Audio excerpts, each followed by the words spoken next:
A sports card is only as valuable as the story behind it. As collectors continue to develop in their journeys, we're all searching for those hidden gems that the hobby is currently overlooking. I'm Frank Corellia, and in this new series, Hobby Hunters, we're going to go alongside you guys on this journey to help you find the treasure that awaits you on Pwcc. Whether it's high-end, mid-end, or low-end, this is where tons of awesome cards can be found. So first, let's look at Pwcc's premier auction. This happens once a month, and this is where collectors get the opportunity to get their hands on the best sports cards in the world. And even though all the cards in the premier auction are high-end pieces worth more than $20,000, there's still some incredible cards with great stories that are still being underappreciated in the hobby. In the March premier auction from last month, an incredible card that didn't get enough publicity afterwards is the 1939 play ball Ted Williams in a PSA 8. So let me tell you the story behind it. Gum Inc., which ended up becoming Bowman, entered the card game in 1938 when they released their Horrors of War set. And this set was great for business, so they decided to try a baseball card set. And this is how the 1939 play ball set came to be. And for 1 penny, a kid could buy a pack, and they could be getting baseball cards and chewing gum. They ran this set for 2 more years until 1941, but between 1941 and 1948, they didn't produce any baseball cards because of World War II.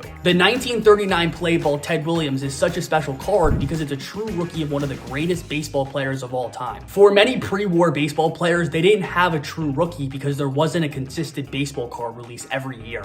But for Ted Williams, 39 play ball came just in time for his 1939 iconic rookie season, where he finished 4th in MVP voting before he went on to have one of the greatest careers in MLB history. If we look at the pop report of this card, there's 88 PSA 8s, 12 PSA 9s, and only 1 PSA 10. So to be able to get your hands on a high condition copy of this card is nearly impossible. For young modern stars in sports, we continue to see high-end cards selling for 6 figures. So when I look at this Ted Williams piece selling for $48,000, it does show growth over the last few years, and this card has been appreciating in price. But relative to the other things going on in the space, it continues to push the narrative of why I'm so excited about vintage. Ted Williams had a career on-base percentage of .482, which is the highest in MLB history. He also had 521 home runs in his career. Looking at this card, there's only 14 higher in the PSA Pop Report, so I think whoever bought this, it was a great deal. Next, let's highlight another great vintage baseball card, but this time it's live on the April Pwcc Premier Auction, which ends on April 16th. This is Lou Gehrig's 1933 Gowdy, card number 92 in an SGC 7, which rarely surfaces ever in high grade. 33 Gowdy is regarded as a top 3 baseball set by many collectors, so why is that the case? This was really the first baseball card set to include gum in each pack. The color is incredible, the design is great, and this started the next evolution of baseball cards. Babe Ruth is the top player that collectors chase in this set. He has 4 different cards, but right behind him is Lou Gehrig. The image on this card is inspired by a picture taken of Gehrig in 1927, and when 1933 Gowdy released, Gehrig was in the prime of his career. This card is a Pop 1 in a PSA 10, and back in 2007, we saw it sell for nearly $275,000, which just goes to show how appreciated this card has been in the hobby for a long time. SGC 7s of this card were selling for about $9,000 to $10,000 back in 2018, 2019, before the hobby really exploded. So as modern cards continue to go up in price, make sure you're watching this in this month's premier auction. Now, some of you may be watching this and thinking to yourselves, these cards are awesome and the stories behind them are great, but I can't afford cards like this.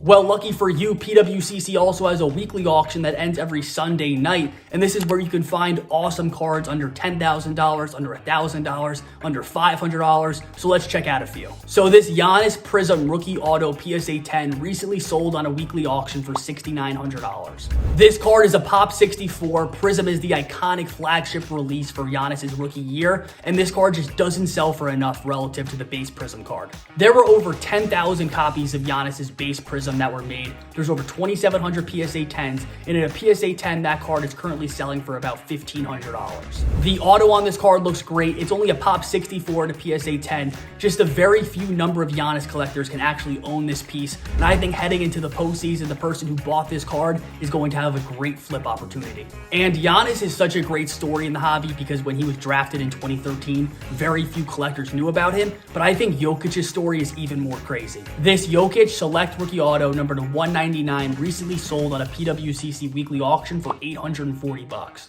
Jokic was drafted 41st overall in the 2014 NBA draft, but he didn't head over to the league until 2015, and this is when he was featured in card products. At the time, nobody had any idea that he would become an MVP level player, so this is why he wasn't included in every card product the same way Devin Booker or Karl Anthony Towns were, and this is why he has far less rookie autos and RPAs than those guys do as well. This is an on-card numbered rookie auto, one of the best few players in the NBA, and relative to the print runs over the last few years, given the fact that nobody knew that Jokic was going to be a star, there are so few Jokic rookie autos compared to the guys today. For whoever grabbed this card for $840 right before Jokic is potentially going to win back-to-back MVP, smart play. An awesome fact about buying and selling cards on Pwcc is that you don't really have to worry about shill bidding the same way as you do on some other platforms, as over 99% of cards get paid for. Additionally, if you buy a card from Pwcc's auctions or their fixed marketplace, you could have them vault it, the card will be insured, and you could sell it through their auctions whenever you're ready.